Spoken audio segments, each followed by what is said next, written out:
Hello my legenders and welcome to another video review, and this time it will be about Kawasaki Ninja ZXR. Here you can see the complete model and of course without the body, and it's made by Tamiya.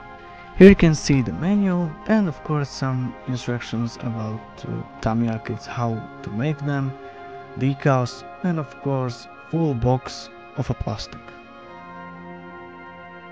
Here you can see the front part of the bike and it looks really decent, I must say, and I'm astonished by these details in the front. You can see the construction of seat, of course, side plates, some skirts for the bike as well, of course, seat, gear, and I think something for the engine.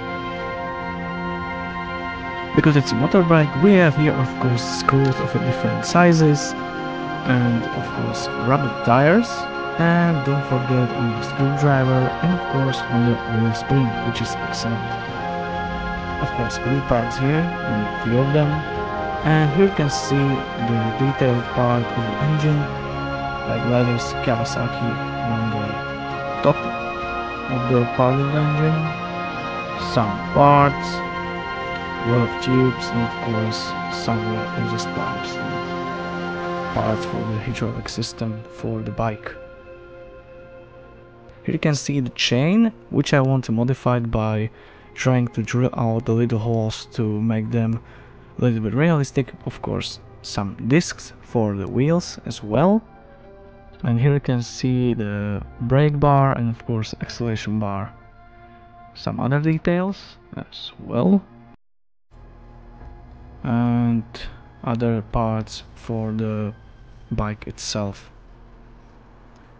Here you can see the wheels or discs, and here is instruction manual about the decals, where you must put them.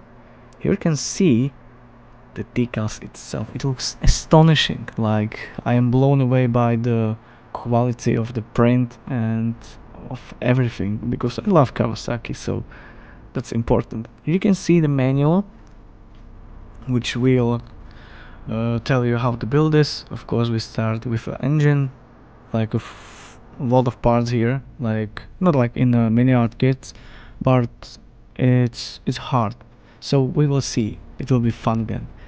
Making a skeleton for the bike, making the discs and wheels together, paying attention to the exhaust pipes, braking discs like here, of course some other details for the hydraulic system,